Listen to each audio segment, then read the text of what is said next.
இன்னைக்கு என்னன்னு கேட்டா எல்லா குடும்பங்கள்லையும் எல்லா பாகப்பிரிவின விஷயத்துல நம்ம மறந்து நமக்கு வேண்டிய பிள்ளைகளுக்கு கொடுக்குறோம், வேண்டாத பிள்ளைக்கு கொடுக்கல.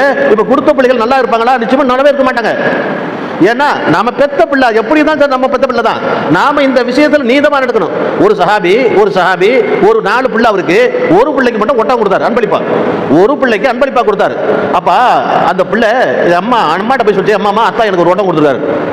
அப்ப அந்த அம்மா சொல்லிச்சு, நீ ஒட்டகம் வாங்கக்கூடாது, ரசூல்லாட்ட போய் கேட்டுட்டு தான் நீ வாங்கணும். ரசூல் கூடும் என்று சொன்னால் நீ வாங்கிக்க. ரசூல்கிட்ட கேட்காம அந்த ஒட்டகத்தை தொடக்கூடாதுட்டாங்க. இவங்க நேரம் அந்த பையனும் அம்மாவும் ரசூல்கிட்ட வந்தாங்க. யார சொல்ல, இவருக்கு 4 பிள்ளை இருக்கு, இந்த பிள்ளைக்கு ஒரு ஒட்டகத்தை கொடுத்துட்டாரு, பாக்கி உள்ள பிள்ளை கொடுக்கல, இவர் ஏத்துக்கலாமா? எப்படி? அந்த அம்மா மசாலா கேட்குது. அப்ப சல்லாத்தம் சொன்னாங்க, முடியாது, ஏத்துக்கல கூடாதுட்டா. கொடுத்தா 4 பேருக்கு கொடு, நீங்க கொடுத்த அன்பளிப்பு திருப்பி வாங்கிக்கங்க. அந்த நோமாடி விஷயத்தை சொல்றா சாபி, அவர் தான், நீ திருப்பி வாங்கிக்கின்றார். அவர் திருப்பி வாங்கிட்டார். ஒட்டகத்தை தன் மகனுக்கு அன்பளிப்பா கொடுக்கறத கூட அந்த அம்மா அப்ப மசாலா கேட்குது.